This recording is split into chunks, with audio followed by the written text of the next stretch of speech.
Bonjour à tous, donc dans la suite des utilisateurs et des utilitaires de Windows, nous allons voir un autre utilitaire qui peut être très intéressant, c'est l'alarme ou le chronomètre. Donc vous allez alarme et horloge. Donc vous l'ouvrez ici, vous voyez, vous avez comme d'habitude sur toutes les fenêtres, forcément la barre ici des titres avec les différentes icônes ici.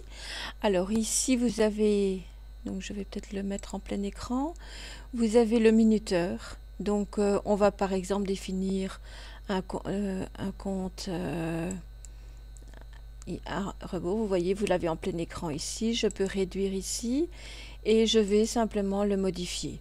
Par exemple, j'ai envie de faire un compte à rebours de 5 allez, je vais mettre 10 quand même parce que donc 10, voilà, compte à rebours, j'enregistre et pour le lancer, je vais cliquer ici et vous voyez 8, 7, 6, 5, 4, 3, 2, 1,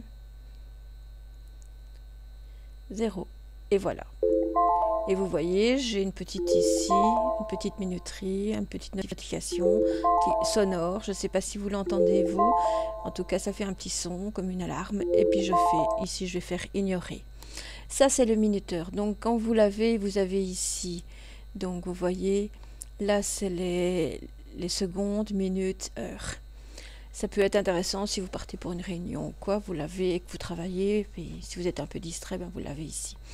Pour les alarmes, donc ça pourrait être aussi, ici il n'y a aucune alarme, on va ajouter une alarme et je veux par exemple qu'il y en ait une qui arrive vers, par exemple 12h44.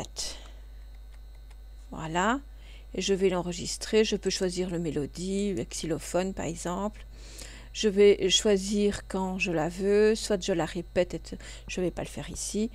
Il y a une notification dans 10 minutes, mais ici, il n'y a pas vraiment besoin. On va la désactiver puisque c'est même pas dans une minute. J'enregistre et normalement, elle va me prévenir. Voilà, et elle apparaît ici. Vous voyez, j'ai un petit xylophone qui sonne. Je ne sais pas si vous l'entendez par l'enregistrement. Et voilà. Donc on a les horloges internationales aussi, donc vous voyez ici j'en ai déjà fixé quelques-unes pour faire un exemple, mais je peux très bien supprimer, donc je clique de droite, supprimer, et ici nous voici à l'heure locale, ici sur AB. Donc si je veux ajouter une nouvelle ville, je vais prendre par exemple Moscou, voilà, il va le pointer automatiquement et il va me dire qu'il y a 1 heure de décalage, plus 1 heure. Alors, si je prends par exemple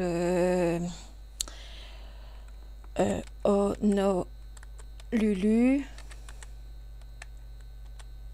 ah, il ne prend pas.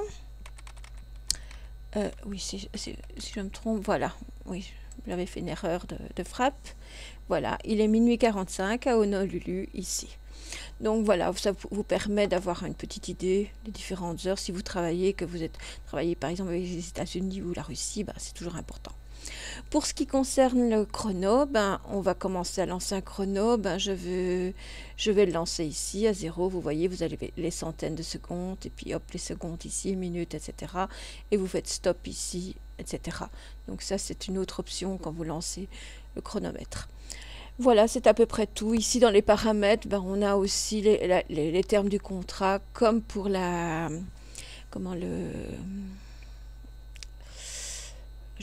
météo. Vous aviez toutes ces indications ici également. Je vous conseille de les relire. Et voilà, donc je vous remercie de votre attention et à bientôt pour une prochaine vidéo.